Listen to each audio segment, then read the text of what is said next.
de résumer, alhamdulillah wa sallallahu ala nabiyyina Muhammadin wa alihi wa sahbihi ajma'in. Alors vous avez déjà vu et vous avez déjà entendu, c'est ici on dit Uhud. Les montagnes de Uhud, de là jusqu'au bout là-bas, comme on avait expliqué, c'est les martyrs, les 70 martyrs, ils sont enterrés là. Et là-bas, là où vous voyez les gens, là-bas c'est on dit Jabal al-Rumat. Les 50 personnes que le prophète sallallahu alayhi wa sallam a dit, vous restez là. Leur responsable c'était Abdullah ibn Jubayr, c'est lui qui était responsable. Il a dit, vous les 50 restez là, quoi qu'il arrive. On a gagné ou on a perdu, restez là. Vous savez, ça fait partie aussi les techniques du prophète sallallahu alayhi wa sallam, les plans du prophète sallallahu alayhi wa sallam concernant au niveau des batailles. Et les 50 personnes en haut, alhamdoulilah, au début c'était bien passé. Mais vous savez, si on commence la guerre, les Mekwa, ils sont partis. Déjà, il faut savoir, demain nous allons à Badr. Badr, c'était deuxième année de l'Hégire, et ici, c'était troisième année de l'Hégire. Troisième année de l'Hégire, les Mekwa, ici c'est Médine. Mais ils se sont déplacés 450 km de venir battre les musulmans. Donc ils sont déterminés. Ils étaient déterminés de mettre fin au prophète sallallahu alayhi wa sallam et l'islam. Le prophète sallallahu alayhi wa sallam, vous savez, Allah nous a dit dans le Coran. Il faut faire attention, mise en garde contre ceux qui désobéissent le prophète sallallahu alayhi wa sallam. C'est ça le verset qu'il a dit à la fin de Surat An-Nur. فَلْيَحْذَرِ الَّذِينَ يُخَالِفُونَ عَنْ أَمْرِهِ. Donc le prophète, lorsqu'il a dit, vous restez là, quoi qu'il arrive, au début des batailles, c'était bien parti. Parce que les Mekwa, ils commençaient à fuir. Donc les butins, ben, vous savez, les butins, quand même, les gens, ben, tout le monde court pour ça. Alors les gens ont commencé à descendre maintenant pour ramasser le butin. Abdullah ibn Jubayr, il a dit, radiyallahu anhum ajma'in, restez là, quoi qu'il arrive. Le prophète sallallahu alayhi wa sallam nous a dit de ne pas descendre. Mais malheureusement, Khalid ibn Walid, vous savez, lui, c'était quelqu'un, mashallah, radiyallahu anhu. En ce moment, il n'était pas musulman. Lui, il a su que le prophète sallallahu alayhi wa sallam, il a mis les 50 là-bas. Alors, c'était quelque chose. C'est pour cela, au début, lui, il ne s'est pas lancé au début. Mais il attend jusqu'à ce que les musulmans aient commencé à descendre maintenant. Après, il est passé par derrière maintenant. Ben, vous savez, si tu es en haut, quelqu'un il est en bas, comment ça se passe? Si on a les 50 personnes avec leurs flèches, en haut, c'était facile. Hein? Mais lorsqu'ils descendent maintenant, donc lui, il monte, il passe par derrière. Et c'est de là ils ont tué beaucoup de musulmans. Et après, même le prophète sallallahu alayhi wa sallam, il était blessé. Or là, ici, parmi les 70, il faut savoir qu'il y avait des hommes, hein, masha'Allah. Il y avait des vieux, il y avait des jeunes aussi. Si on parle des jeunes, ça nous fait rappeler de Moussa ibn Umayr. Si on veut dire Moussa ibn Umayr, c'était un jeune. Sa mère, elle était très riche à la Mecque. Hein. Même si Moussa passe à la Mecque, dans la rue de la Mecque, il y avait des gens qui sortent d'aller uniquement, tellement les parfums de Moussa ibn Umayr, c'était masha'Allah. Uniquement les parfums. L'odeur des parfums de Moussa ibn Umayr. Parce que sa mère, elle était très riche à la Mecque. Mais vous savez, lorsque Moussa est rentré en islam, sa mère, elle a tout coupé.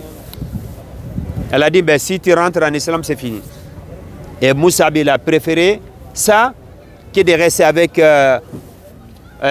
rester avec beaucoup d'argent. Parce qu'il a su qu'il y a Yawm al-Qiyamah, le jour de la résurrection, c'est encore mieux plus qu'ici. Ici, on est là quelques années seulement et après on part. Mais là-bas, c'est encore mieux. Donc Moussa il a su ça. C'est cela on dit le premier ambassadeur en islam. C'est Moussa ibn Umayr, c'était lui. Le prophète lui a envoyé, lui, il est venu ici avant le prophète pour apprendre les Médinois, les Corans. Moussa qu'on parle de lui. Donc lui, il est tombé ici.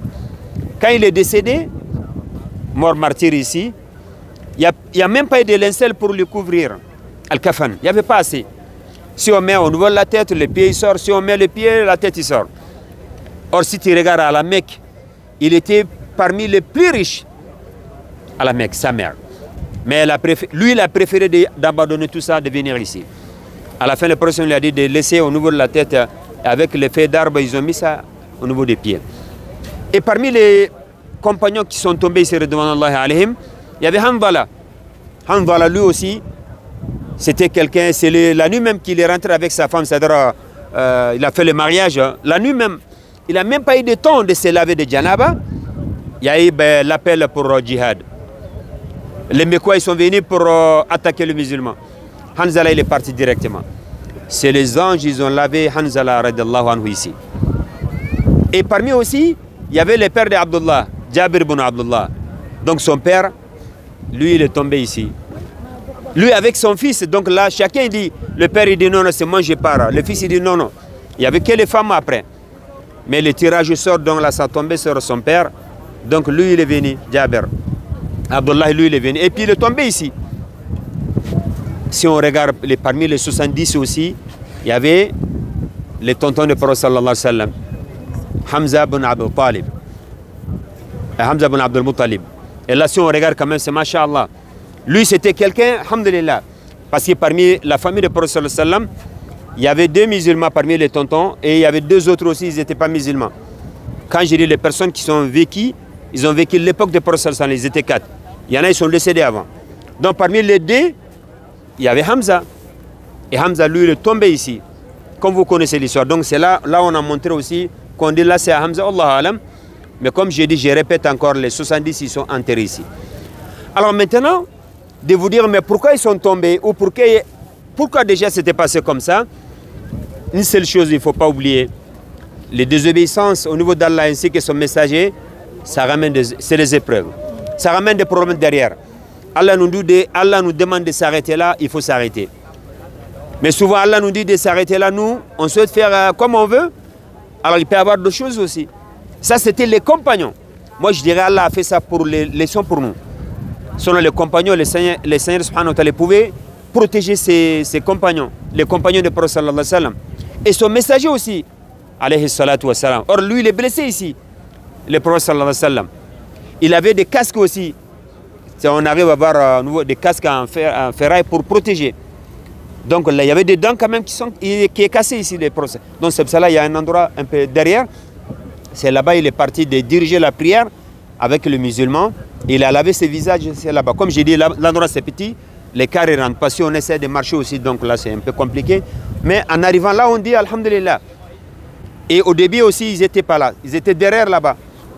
Mais plusieurs années, il y en a plus de 100 ans plus tard, donc il y avait quand même une inondation où quand même c'était un endroit comme des vallées. Donc là, les corps ils sont sortis. On arrive à voir le même jour aussi, plus de 100 ans plus tard, il y a les sangs qui coulent encore. Et on arrive à dire, ah ben, c'est qu'Allah il a dit dans le Coran, les martyrs, il ne faut pas qu'on pense qu'ils sont morts. Non, ils sont vivants au niveau d'Allah subhanahu wa ta'ala. Allah nous a dit dans Surat al-Baqarah ainsi que Surat al-Imran. Donc c'est après qu'ils ont enterré ici. Donc nous on vient toujours, comme j'ai dit, je répète, c'est pour la méditation. La réflexion, qui est toujours, il faut qu'on reste derrière la ligne rouge. Quand je dis la ligne rouge, c'est d'Allah subhanahu wa ta'ala et c'est le prophète sallallahu alayhi wa sallam. Ça c'est parmi des exemples.